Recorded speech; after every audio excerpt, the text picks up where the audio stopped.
What is up, you guys? It's your boy Captain Jack. Welcome back to the channel. This time we have an awesome adventure for you guys, and it started off heading over across the ocean in a tiny boat, and we came across something real special, so check this out. All right, this is so cool. We're on our way over. Got a beautiful sunrise, and we have a bunch of whales right out in front of the boat. Derek's got the drone up. We get a closer look at these guys.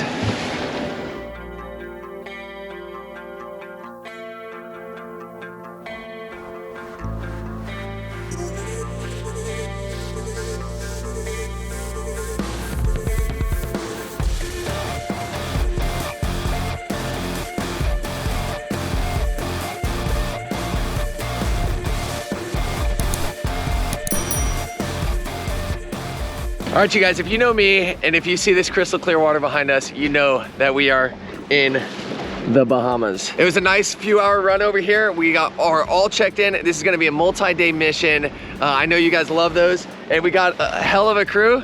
We got Derek Van Hook. He's got a YouTube channel. We got Jake. My dad's running the boat, and we got Mr. Ryan Myers. Ryan has a channel, Derek has a channel. We have quite a crew with us. We're gonna get a lot of really good angles. And tonight, I have something really special. I'm gonna show you guys my off-grid camping setup, and it's something you've never seen before, so I'm really stoked about it. And our goal, number one goal, is we are going to try to get a dinner. That's our goal. If we bring some extra stuff home, that's always great. Dinner is what we're gonna focus on right off the bat. We're gonna start in some nice water. We got some beautiful viz. Look at this. Crystal. This is why we out here. This is why we doing this. But remember, guys, we are primitive only, pole spears and Hawaiian slings only. No spear guns over here in the Bahamas. But I'm excited for this trip, you guys.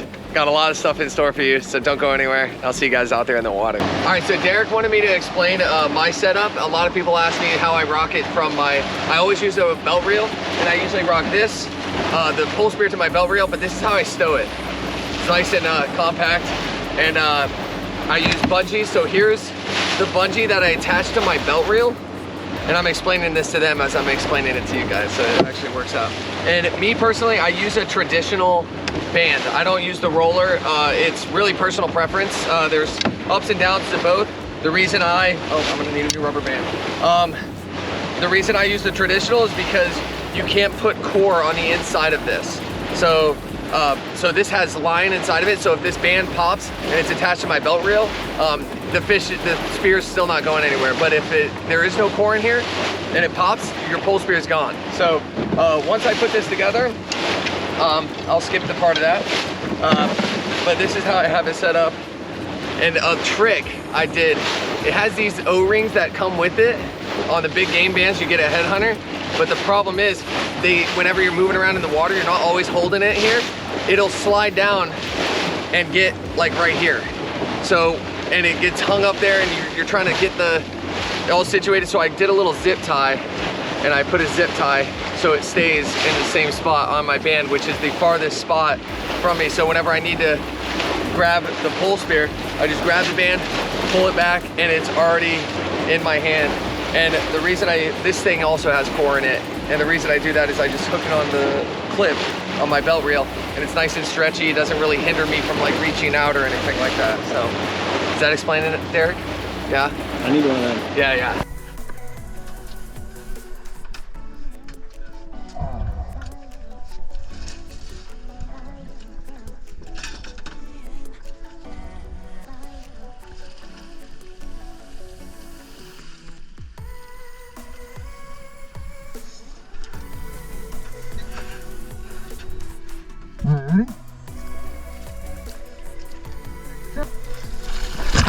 All right, you guys, welcome back underwater and welcome to the voiceovers. Now, I love giving you kind of my perspective and what's going through my mind while I'm doing these dives. And I'm really happy I was able to give you the whole setup of what I have. Another thing I did not go over is something I always use in the Bahamas is these little throw flashers. It's a little piece of PVC, and I have some reflective tape to it. Wrapped around it, and then I drill a little hole through it, and that actually clips onto my belt. So I always have a belt reel or a little clip on my belt, and always have my throw flasher with me at all times, no matter where I'm diving. So that's something you guys can definitely take from, you know, a tip from me whenever I dive. But I make this first drop. We're diving in some reef area, and as I'm making this drop after this smaller mutton, I see a much bigger mutton off in the distance. Now I wanted to make sure, he kind of seemed like he was on his way out, so I made sure I wanted to get all the way to the bottom, throw some sand up, and maybe kind of pique his curiosity. And I was doing some grunting, I was doing a little scratching along the reef, and he definitely, you could see he's interested, and I try to close the gap and do a little lunge towards him, and I just was, I don't know, he was already on the move, and that's not really a good idea to let it rip.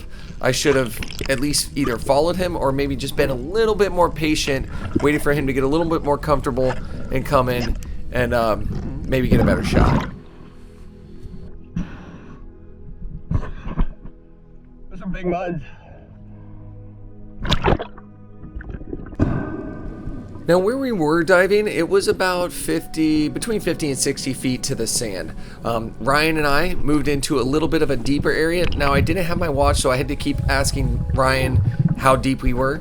And this is kind of where the deeper reef meets the sand, and there's, you know, these little coral heads, and my goal right now is to get all the way to the bottom and try to get a cubera in. There are a ton of them around, so before I hit to the bottom, I load up my pole spear because I don't know what I'm going to run into. There was a cubera in mid-water column, kind of off there in the distance, but the chances of them coming in are really, really slim. So I want to make sure I get all the way to the bottom, do some grunting, do some sanding, hope that something comes in. As I was getting to the bottom though, there was a nice dog snapper, and I figured, why not? Want to get a fish on the board, and so I go ahead and let it rip. It was kind of an easy shot. I'm already at pretty deep of water, so I just went ahead and took the easier option right here. And also, I'm still getting over the ciguatera symptoms. If you haven't seen my last video, check that out. I got ciguatera. I still have symptoms, but they are getting 1,000 times better, and I am able to eat fish again. So if you haven't seen that episode, at the end of this one, make sure you go check that out. It was where I was diving in the Virgin Islands, and I got a really bad ciguatera. And right there I pointed, there was some permit right behind Ryan, but unfortunately we didn't get a shot on him.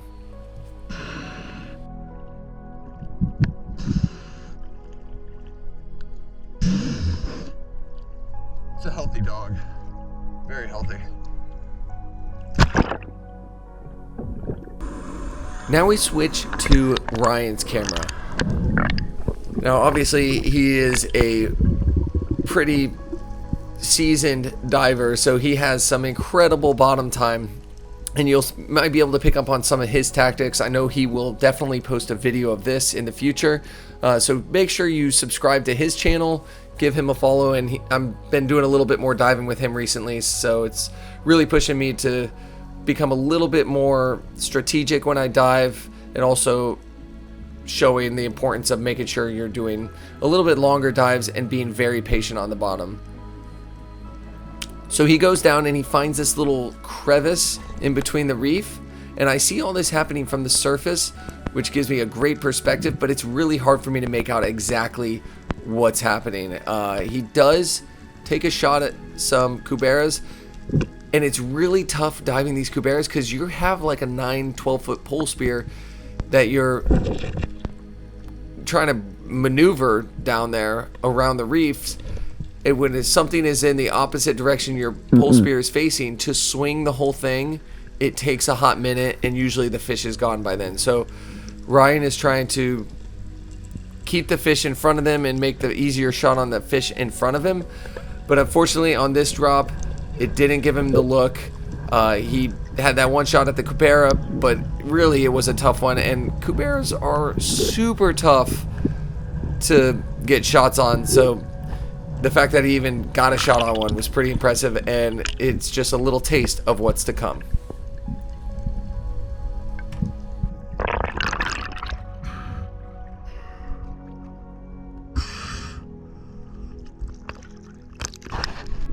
We switched into groups, so Ryan and I were diving the deeper side of the ledge, and Derek and Jake were diving the shallower side.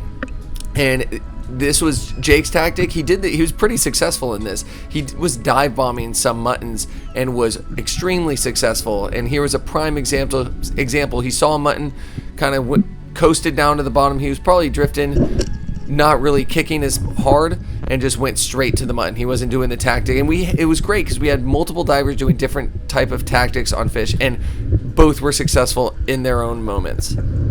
But this worked out for Jake. He landed the first mutton of the trip, and we were all stoked.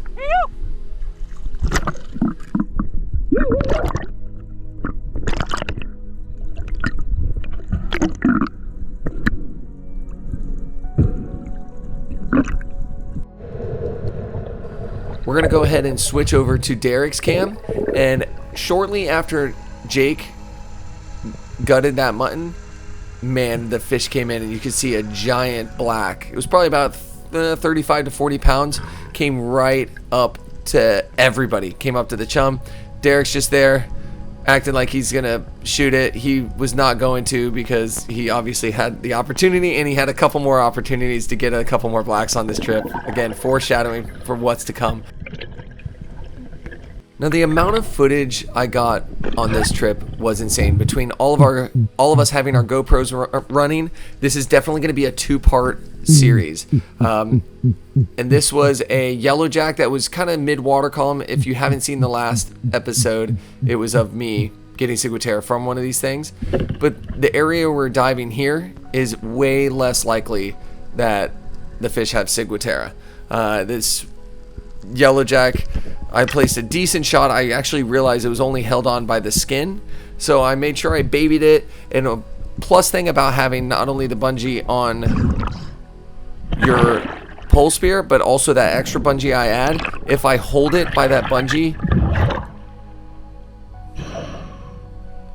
it has a lot of give. So it's almost like a fishing rod where the fish will pull against your bungee, and then all it's doing is fighting against the elasticity of the bungee and the shooting line that I have attached to my my bungee. So, and if worst comes to worst, this is attached to a belt reel, and if this fish pulled too far or too hard, and then, or if I was, in a panic and needed to let some line out, I could just dump some line off of my belt reel. But I get this guy to the surface. Again, I don't see any sharks, so I'm not in a dire hurry. But there are sharks on this trip, and you just wait. The footage is next level, but it might be on next episode, so just be on the lookout for that. Once you get a hold of their tail, which this guy seemed to be a little bit of an issue, the fight will be pretty much over. Once you get their tail, you can work your hand into their gills, and then once you get a really good grip on that, you're in full control of the fish. Then it makes it easier to brain, bleed, gut, anything you need to do to the fish to prepare it. And also, again, I'll touch base on the bleeding and braining. One thing, brain the fish immediately, so one, it doesn't get out of your hands. Sharks don't sense it struggling. And then two, make sure you bleed the fish so that the bloodline comes out of the fillets. And I do a ton of videos showing me doing the actual bleeding of the fish. While we're in this spot, Ryan actually decides to switch to the free shaft Hawaiian sling. And I just want to do this to show you guys a different perspective and different method of hunting here in the Bahamas, because I did mention it. I said pole spears or Hawaiian slings, those are the two methods you're allowed to spear with in the Bahamas. Again, no trigger mechanism. You're not allowed to use spear guns in the Bahamas, and it is illegal. So this was just another method, and it's not as, in my opinion, it's not as good as pole spear, but there are different applications. There was Ryan, he made a good shot in this mutton, but you could see he has to chase it down. It squirmed away from him, and a shark came in and tried to eat it right off of his spear. Ryan had to let it go, otherwise the shark could have worked its way up the spear towards his hand, and then they went ahead and let it rock up, hopefully hide from the sharks, and Ryan's gonna make another dive on the fish. So once he hits the surface, breathes up, Jake unfortunately wasn't able to back him up, But right as Ryan started making halfway down, unfortunately, the shark got a hold of the fish from under a ledge, and we cut our losses, and that was pretty much that. All the commotion in the water did cause fish to show up. So this was me diving. Again, we're in the same, roughly the same, we're probably like 50, 60 feet maybe. And it's some really big rainbow runners come in. It's probably some of the biggest ones I've ever seen. I make a drop into the school of fish. Just, I mean, not really, you know, full intention of spearing a rainbow runner, but if it did give me the shot, I was going to definitely pop it. And sure enough, that's what happens. I do a little grunting. They come in, and it really wasn't the biggest one. The biggest one is kind of the farther one, but I just took the next biggest one, landed a shot, and I do love hunting pelagics on pole spear. It's like one of my favorite things to do, is only if you're set up correctly. If you're using my Hawaiian sling with a reel, or using the pole spear, and I honestly think pole spear is the way to go. I've shot plenty of pelagics, kingfish, mackerel, African pompano, permit on pole spear, and that is really the way to go. And if there's anybody who wants a recommendation, Headhunter Nomad, that thing is a beast, and go with the longer pole spear if you have a chance. But again, there's a picture of me braining, bleeding, gutting, making sure we have a well-prepared fish before it goes in the cooler to save on ice.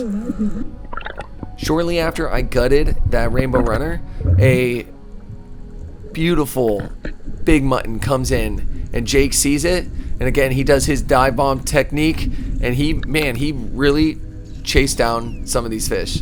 And that's, I mean, he's almost going parallel in the water, chasing after these fish, and it worked. I mean, it worked for him, and also the other tactic worked, to just being at the bottom, and he made a killer shot on this mutton, which is great because the sharks were around and we had our eyes out. But whenever this happens, very unlikely the sharks are going to come around and get after your fish. Here's another perspective from my point of view. Nice, bro. Nice. And you can see how we're all together. I'm watching him, even though him and Derek are dive buddies. I'm still watching him, and I know Ryan's right behind me as well. Now here's a prime example of being on your diver, but not being directly over top. And Derek is spotting Jake. He didn't, honestly, in his defense, he did not think he was going to catch up with this mutton and get a shot. But again, Jake was surprising us with this dive bomb tactic, getting after these fish, and Derek hauls butt over there, and now he has to haul butt over there and then breathe up to try to back up on this fish. So he sits there hovering above the fish. The fish was in the ledge just a little bit, and the sharks were all over it. But Derek ends up making a drop with as much breathe up as he can get, but it was just a hair too late. That last shark right at the top works its nose into this ledge, grabs the mutton, and just rips it and tears it away. Luckily, we have the belt reels, so you can horse the spear away from the sharks and usually rip the spear tip away from the sharks. But you see how aggressive these guys are, and you can hear Derek once he gets to the surface. He said it perfectly. He said it's time to go. Okay, let's go. Now this is why you guys have to follow Ryan's channel. We're in about 90 feet. I do dives like this, but he has the bottom time. It's unreal. So you can see if you can hold your breath with him. But he already has his spot marked out where he's gonna lay. He's seen fish cruising around there, and our goal, we kind of changed it from getting a whole cook snapper to a whole cooked grouper. The day was kind of winding down. We actually shot a lot more fish, but I'm just waiting that for episode 2 to show you, because like I said, I have so much content, it's unreal, and I'm so stoked to bring it to you guys. But there were sharks around, and he makes it all the way to the sand, and And then actually there's another thing that goes on at the same time as Ryan's doing this dive. I'm over Ryan and something else is going on, but you'll have to wait for the next episode to see it. And then you'll understand how everything ties in together. But Ryan makes it at the bottom, doesn't realize he has his GoPro on, goes to check and shuts it off. But when he turns it back on, the fish have really started to show up a little bit more. There was a little tiny hogfish, and then right in front of him, there was a perfect size grouper. Now I was hoping for like a black grouper that was maybe 28, 29 inches, which would have been perfect, but a yellowmouth would be perfect. So Ryan loads up, so patient with this fish, and heads up to the surface. But again, sharks are all over us on this trip. Once I saw that he shot, I immediately went over to him, stopped dealing with the situation I was dealing with, and quickly give him a hand on bringing up his fish. And even though I knew he was probably okay, because it was, it was a long dive, but I'm just there in case anything happens, and also to, fend away sharks if I have to. But right there, I just grab the line, try to help him up, assist him so he's not pulling anymore. Okay.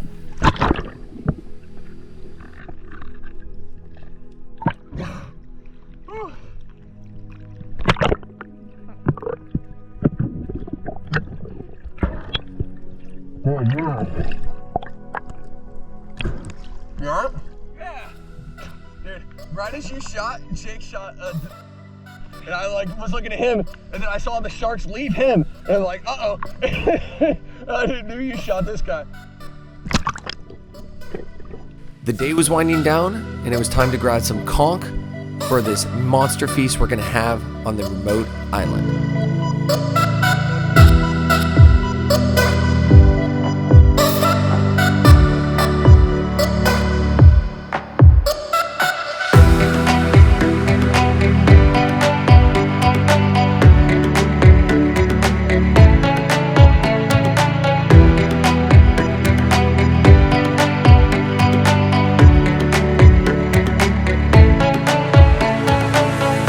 Guys, we are done for the day. We got some good quality fish.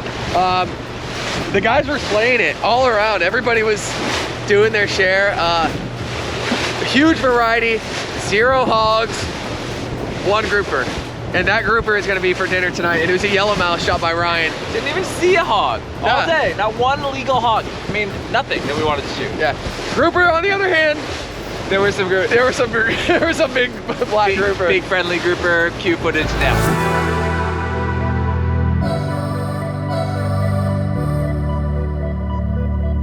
We grabbed some conch in some nice, beautiful, grassy, flat area, and now we are heading back to the island. It's a little bit windy, it's gonna be bumpy, but we'll see you guys back at camp.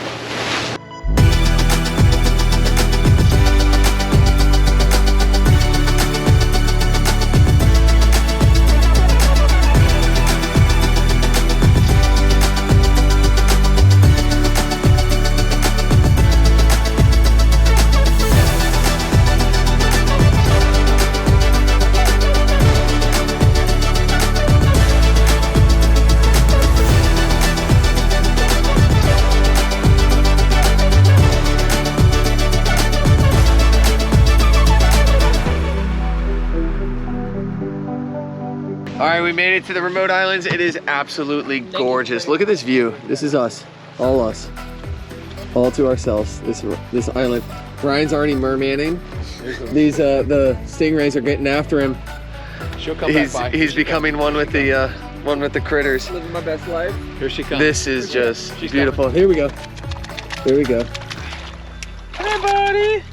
Oh, hey, we gotta take that shot. The girls like lay back and they put the mermaid on them, put the stingy on them. Get back over here. Why is she not cooperating? Why is the stingray not cooperating? Looking at any snacks. All right, but we got to unpack everything, and then we're also gonna have a nice cook up, and do not go anywhere. That's gonna be incredible. I'm about to pull out my setup for tonight. This company called Haven Tents. It is a lay flat hammock. It folds up in this really nice bag, and then there's also an air mattress that comes with it. It's everything you can dream of, especially after a long day of diving. But I'm actually gonna do a time lapse of me setting this thing up, and then I'll just give you a little run through once everything's all done. All right, you guys, I finished setting it up, and look at this thing. This is absolutely incredible. It has a rain fly, and normally you just kind of teepee down and you just let it drape over you. But I tied that up, and has an air mattress with like a tiny little inflate, like a rechargeable pump. Was nothing to inflate it. Everything folds down nice and neat. Look, you got the no-seam net. You got little pockets. You can go in and out both sides, either side. Yeah, this thing is cool. Everybody's looking at it like, bro, really? Ryan, let's see what Ryan has to say. He's mad at me. He's mad at me because I'm Captain Jack Expeditions now. Bro, this is a Captain Jack Expedition, and it has exceeded all expectations so far. Fish everywhere, paradise, and then he shows up with a luxury suite. Yeah, this thing is tight. This is for your guests, right? Yeah, right? That's neat. Dude, maybe I should just do this full time and just get a bunch of these. Full time. Get a bunch of these and people will love them. Wow, this is a lot of money for this expedition. And I'm 6'5", and this thing is, I have plenty of room. How do we open it? I want to see it. Right here. Have you ever laid in it? Yes. Okay. Yeah, and it's like, surprisingly, it's like flat. it can't be completely flat. It's yeah, like it's like a little. It feels very, very flat. Wow. And the way it like distributes the weight, once you're laying down, it's all flat.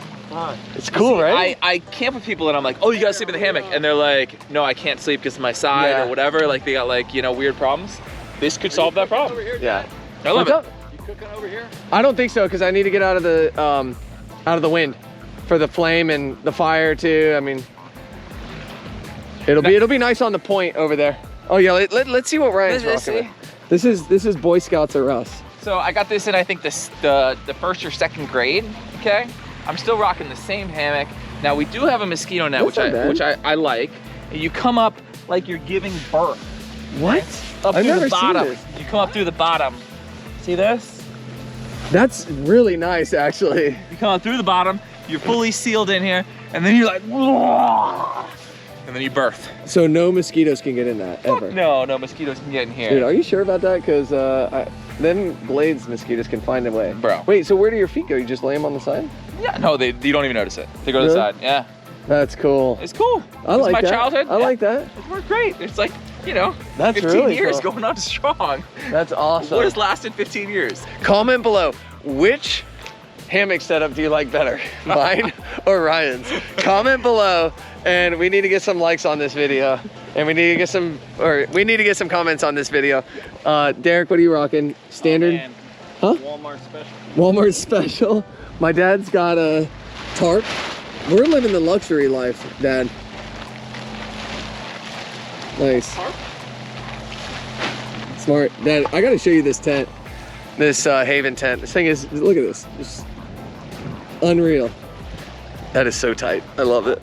I love it. This is the whole setup I brought. I brought a little burner with a propane tank, and I got the cast iron oil getting nice and hot. I think I got some grapeseed oil in there. And then this is the breading we're gonna use. I've never had it before, but Tony Sass Cajun stir fry, or not stir fry, fish fry seasoning mix. Smells good. So, but we're gonna do the conch first, and then we're gonna do some mutton nuggets. Hold on, I just smell that, and I'm gonna see. Okay, maybe not. All right.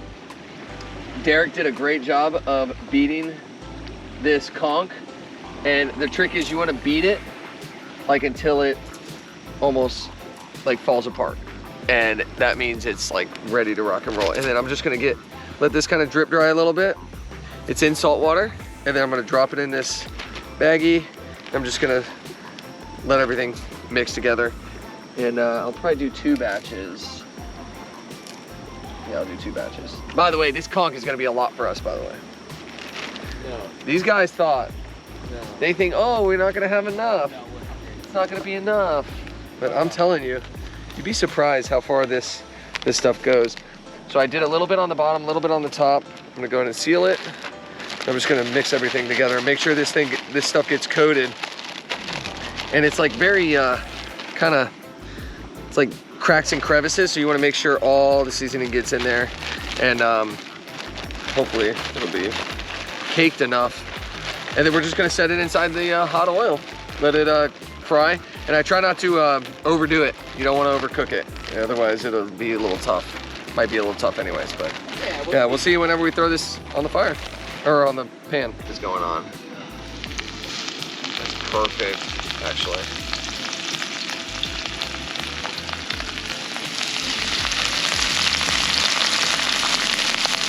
These guys' minds are about to be blown. It really doesn't matter what seasoning or breading you use. It's usually pretty delicious. Just the sweetness of the conch. If you've never had it before, it's just really sweet. Sometimes a little chewy, but it's just, I don't know, it's hard to describe it. Like crab, maybe? I don't know. But it's just a little tougher than that. It's actually a lot tougher than that. Whoever gets that piece is a lucky guy. Try not to crowd it too much. But it can't be helped sometimes. Yeah, it'll be good. Thank you, Derek. No problem. All right, you guys. The conch turned out freaking delish. We got some nigiri, some rice, and some raw mackerel. And the real thing is this. Look at that. Look at that fish. That yellowmouth grouper. Now it's a firemouth grouper. Do you like that? Bro, He doesn't know whether to laugh or to like cry. bring it over here. Bring it over here, you're gonna regret it. But Captain Jack Spearo with the puns, with the name Captain Jack Spearo, and then Who the would've thought? firemouth. There was another one today. There was like multiple that we had going on. We got Team Free Spirit or something is the boat, but there's like one after another. Guys, you cannot imagine how entertaining fishing and diving and hunting with this guy is. He's amazing. Yeah, we do. Thank you, Ryan. He was naysaying this whole deal, but It looks incredible. it looks really good. Honestly, if we got this spear a little bit through more of the body, but it's okay. Who was in charge of spearing it? Ryan Myers. This guy. Yeah, look at this backdrop. Look how pretty this is. Got the little fry station over there. Camping on the other side of those woods because we came over here to get kind of out of the wind. Mainly because, I mean, the fire's a little in the wind, but the cooking on the propane stove, it's hard. The snapper nuggets Are they good? What's better? What's better, the yellowmouth or the snapper nuggets? The snapper nuggets. You don't even know, dude. All right, we're gonna show you the aftermath of this fish. But yeah, we're gonna have all hands on deck flipping this guy, and then We need 9 people. We don't even have 9 people. we feast. Got everything ready to rock and roll right here. Look at that. Nigiri. Zero Mac. Oh, wait, hold on. Let me change. Yeah, that's good. This is There's some wasabi. Jack's dad. Yeah. That's right. Yeah. I even put one in the boat Yeah, you did. We all watched it. from behind the wheel. Let's go. Grab Yeah, give it a a shot. Give it a shot. grab a nugget, guys. There's some wasabi to go on it. Do a thing. I'm not a huge wasabi-y. What do you take a pinch of that? How you I gonna mean, do just that a here? tiny bit because it's really spicy. Cheers. Good, right? Super Did good. that in. Where am I? Am I at Nobu? Holy crap. You can pour some on one. Pour some on one for me. Holy crap. I'm gonna pour some on all of them. Yeah, that's fine. No. Oh, Yeah, God. bro, shout out to you for bringing the Bro. soy sauce. That was a move You right got more there. rice? Go cut some more nigiris. These are incredible. Holy crap. Bug on me. This light definitely attracts the bugs. Piece of the wasabi. Oh, yeah. Oh, man, that's good, dude. That's super tender. Right? Ooh, that's a lot, Reef. Good, huh? Oh, That's so good. no. Really good job on cutting that, I'm too. stunned. There's zero, That wasabi goes good on it, guys. Holy crap. I am stunned. A little pinch of the. This is the first thing I ate, You are not lying at all. The wasabi is you know? I've been eating everything. Oh, you've been eating. See, I'm still like in that hunger phase. That's freaking good, though. So Jack thinks that we've made too much food. We're gonna see if I'm eating a granola bar in 1 hour. 1000% you're not. Unless you neglect my, or your just a fish. yellowmouth over on the fire. I'm still doubtful of the yellowmouth. Agreed. What is Go that? check it. Let's go check on it. There's a bug on the lens. That wasabi really sets that off. Yeah, let's go take a look. Bro, it's actually looking incredible.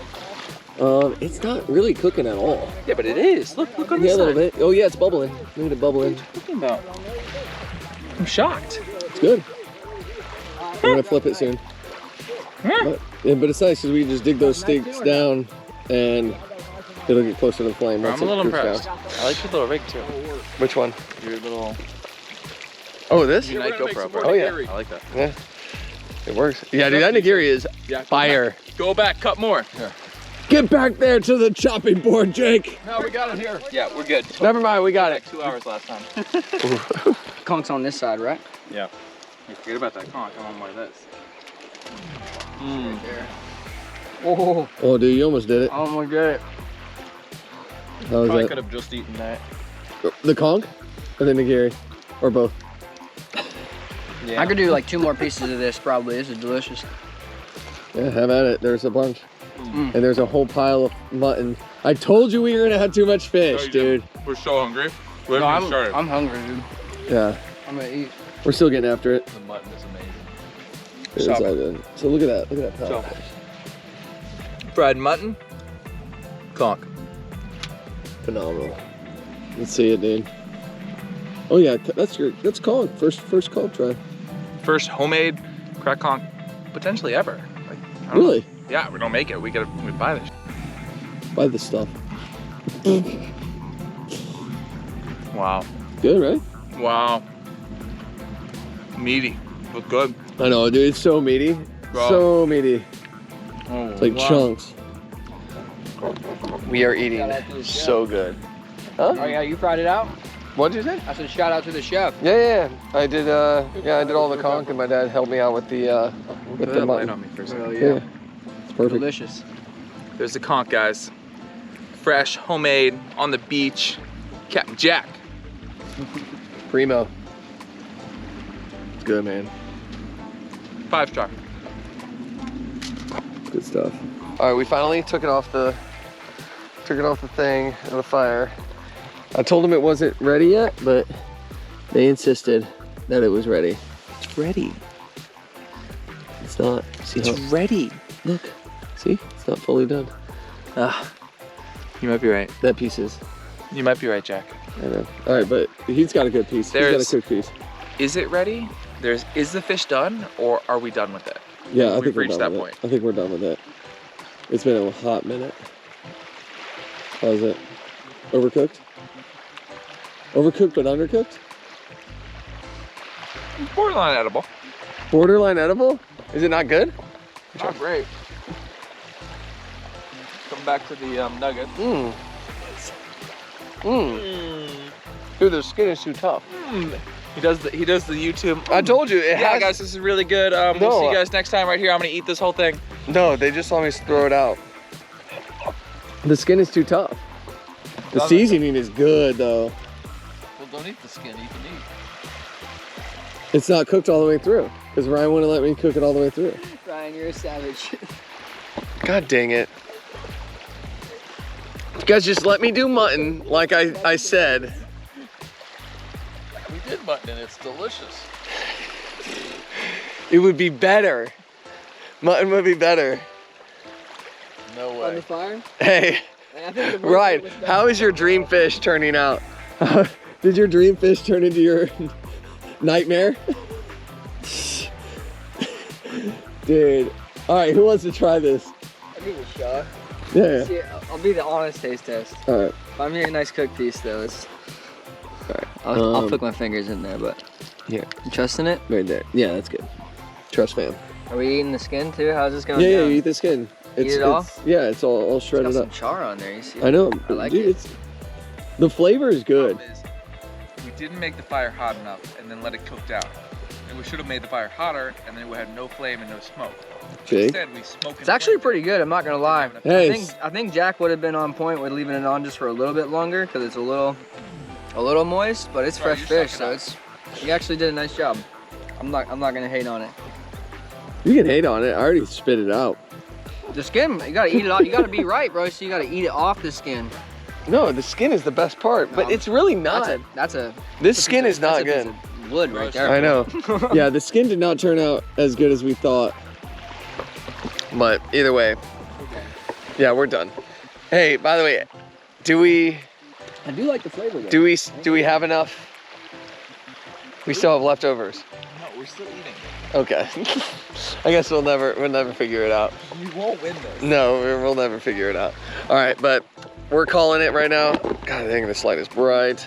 All right, we're calling it right now. We're gonna hang out by the fire, and then I'll see you in my tent, and I'll show you the little setup I got from the inside. All right, you guys, this is the setup. And look, laying flat. This is nice. I'm gonna sleep really good, and I will see you guys in the morning.